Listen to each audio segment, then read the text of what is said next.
श्री स्वामी समर्थ. नमस्कार मंडळी.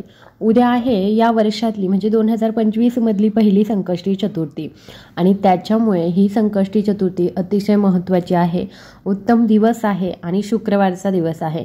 तर उद्याच्या दिवशी आपल्या मुलांसाठी आईने सर्व दोष, संकट, विघ्न नाहीसे होण्यासाठी आणि मुलांच्या अभ्यासामध्ये, नोकरीमध्ये प्रगती होण्यासाठी, त्यांना यश मिळण्यासाठी एका ठिकाणी दिवा प्रज्वलित करायचा आहे.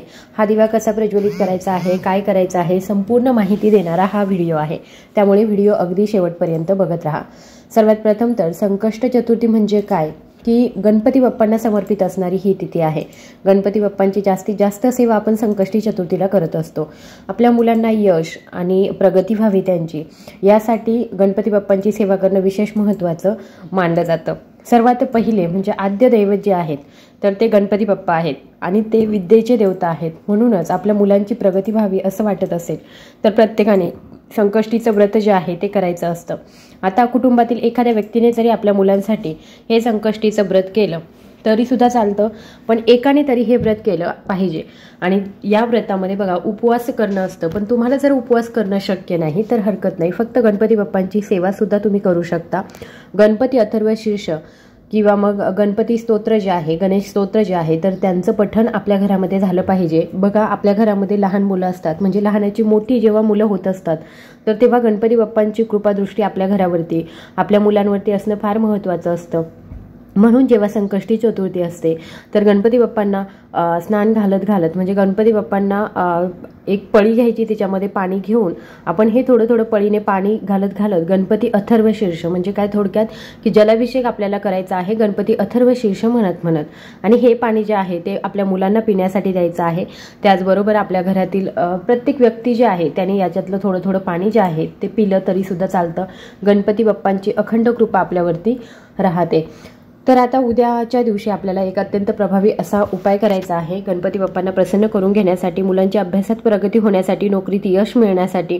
आणि त्याचबरोबर बघा काही मुलं खूप हट्टीपणा करतात, चिडचिड करतात, किंवा मग कधी कधी काय होतं की काही मुलांना नजर लागते, चांगला अभ्यास करत असले तरी अचानकपणे त्यांचा अभ्यास कमी होतो, त्यांच्या वागण्यामध्ये बदल जाणवतो. तर अशा वेळी तर आईने नक्कीच हा उपाय करायचा आहे.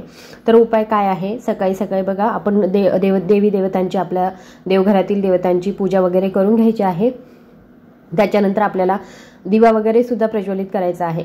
आणि दुसरा दिवा जो आहे तो आपल्याला एक असा प्रज्वलित करायचा आहे. त्याच्यासाठी तुम्ही मातीची पंती घ्यायची आहे. या मातीच्या पंतीमध्ये मोहरीचं तेल टाकायचं आहे. त्याच्यामध्ये आपल्याला पिवळी मोहरी टाकायची आहे आणि त्याच्यानंतर आपल्याला 11 काळी मिरी टाकायची आहे. असा दिवा मुलांसाठी लावावा. तर बघा तुमच्याकडे जर मोहरीचं तेल नसेल, तुम्ही रेग्युलर वापरता ते तेल वापरलं तरी चालेल, पण जर मोहरीचं तेल असेल तर आवर्जून मोहरीचं तेल टाकायचं आहे दिव्यामध्ये. वात आपली पांढऱ्या कापसाची वात बनवायची आहे आणि त्या दिव्यामध्ये आपल्याला पिवळी मोहरी टाकायची आणि 11 काळी मिरी जी आहे ती टाकायची आहे. असा दिवा मुलांसाठी लावायचा. आणि हा दिवा जो आहे आपल्या देवघरासमोर लावायचा, गणपती बाप्पांसमोर लावायचा. गणपतींची विशेष पूजा जर तुम्ही मांडत असाल तर गणपतींच्या विशेष पूजा जिथे मांडलेली असेल तर गणपती बाप्पांसमोर तिथे लावायचा. त्याच्यानंतर हा दिवा लावून गणपती अथर्वशीर्ष आणि गणेश स्तोत्र यांचं पठण करायचं आहे. आणि असा दिवा जो आहे तो पुढील कंटिन्यू 21 दिवस आपल्याला घरामध्ये प्रज्वलित करायचा आहे. संकष्टी चतुर्थीपासून तर 21 दिवस आपण हा दिवा जो आहे तो घरामध्ये प्रज्वलित करायचा आहे. आणि गणपती अथर्वशीर्ष, गणेश स्तोत्र यांचं पठण आपल्याला रोज करायचं आहे. सलग 21 दिवस जी महिला किंवा घरातील एखादी कोणतीही व्यक्ती मुलांसाठी असा उपाय करते तर त्या मुलांची भरपूर प्रगती होते, अभ्यासामध्ये प्रगती होते, नोकरीमध्ये यश मिळतं, त्यांचं पुढील आयुष्य सुखाचं होतं, सर्व दोष, संकट, विघ्न निघून जातात. त्याचबरोबर नजर दोष होत असतील तर ते सुद्धा निघून जातात. तर त्याच्यामुळे आवर्जून हा उपाय जो आहे तो प्रत्येक महिलेने करा. आपल्या मुलांची प्रगती व्हावी असं प्रत्येकीला वाटत असतं. तर त्याच्यामुळे हा उपाय जो आहे तो आपण करायचा आहे. गणपती बाप्पांची जेवढी जास्तीत जास्त सेवा आपल्याकडून घडेल उद्याच्या दिवशी तेवढी जास्तीत जास्त सेवा करायची आहे. त्याचबरोबर ओम गण गणपते नमः, ओम गण गणपते नमः या मंत्राचा जपसुद्धा उद्याच्या दिवशी आपल्याला आवर्जून करायचा आहे. शक्य असेल तर उद्याच्या दिवशी गणपती बाप्पांसाठी मोदक बनवा. त्याचबरोबर गणपती बाप्पांसाठी उद्याच्या दिवशी जास्वंदीचं फूल आवर्जून घरी आणा आणि ते त्यांना अर्पण करा. तुम्हाला जर शक्य असेल तर तुम्ही मंदिरामध्ये सुद्धा जाऊ शकता.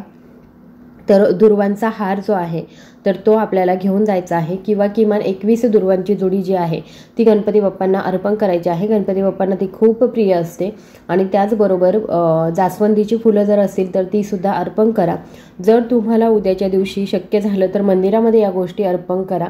त्याचबरोबर शक्य असेल तर गणपती बाप्पांना बघा, मोदक जे आहे ते गणपती बाप्पांना अतिशय प्रिय आहे म्हणून घरी मोदक बनवा. पण शक्य नसेल किंवा तुमच्याकडून झालं नाही ते, तर काय करायचं आहे, गुळाचेच मोदकासारखे गुळ जे आहे तर 21 अशा पद्धतीने आपल्याला बनवून ठेवायचे आहे. फक्त गूळ जो आहे तो ठेवायचा आणि गणपती बाप्पांना तो दाखवायचा आहे नैवेद्यामध्ये. गणपती बाप्पांना गूळ किंवा मग मोदक जे आहे ते अतिशय प्रिय आहेत. तुम्ही मंदिरामध्ये सुद्धा असेच घेऊन जाऊ शकता किंवा पेड्यांचा प्रसाद सुद्धा वाटप करू शकता. संध्याकाळी संकष्टी चतुर्थी जेव्हा चंद्रोदय होतो त्यावेळी आपली सुटत असते, तर यावेळी आपल्याला चंद्राची पूजा करायची आहे. चंद्राला सुद्धा आपण ओवाळून वगैरे घ्यायचं आहे आणि त्याच्यानंतरच हा उपवास जो आहे, आपलं व्रत जे आहे ते आपलं सुटतं. जर तुम्ही व्रत करत नसाल किंवा मग उपवास करत नसाल, आपण थोडीशी सेवा जी आहे ते तुमच्याकडून होणं गरजेचं आहे. जर तुमच्याकडून सेवा होत असेल पण त्याच्यामध्ये एक चूक करू नका की तुम्ही या दिवशी मांसाहार जो आहे तो अजिबात करायचा नाही. त्याचबरोबर या दिवशी तामसिक पदार्थांचं सेवन करायचं नाही. जसं की बघा, कांदा असेल, लसूण असेल, तुम्ही सात्विक जेवण, साधं सात्विक भोजन जे आहे ते घेऊ शकता. पण जे तामसिक भोजन असतं तर याचं सेवन आपल्याला करायचं नाही. संध्याकाळी जेव्हा उपवास सोडते वेळीसुद्धा असेच पदार्थ बनवायचे की ज्याच्यामध्ये आपण कांदा लसूण जो आहे तो पूर्णतः वर्ज्य ठेवलेला असेल. कांदा लसूण टाकलेले पदार्थ जे आहे ते बनवायचे नाही. गणपती बाप्पांना नैवेद्य दाखवायचा आणि त्याच्यानंतरच आपला जो उपवास आहे तो आपल्याला सोडायचा असतो. तर आईने किंवा वडिलांनी आपल्या मुलांसाठी हा संकष्टीचं व्रत जे आहे ते आवर्जून करावं असं सांगितलं जातं. आणि हे संकष्टीचं व्रत करणाऱ्या व्यक्तीला लवकरात लवकर फलप्राप्ती होते. मुलांचं आयुष्य जे आहे ते सुखाचं होतं आणि मुलांची खूप प्रगती होते. त्याच्यामुळे प्रत्येक आईवडिलांनी हे व्रत जे आहे ते करायचं आहे. आय होप ही माहिती तुम्हाला आवडली असेल तर जास्तीत जास्त महिलांपर्यंत नक्की शेअर करा. धन्यवाद.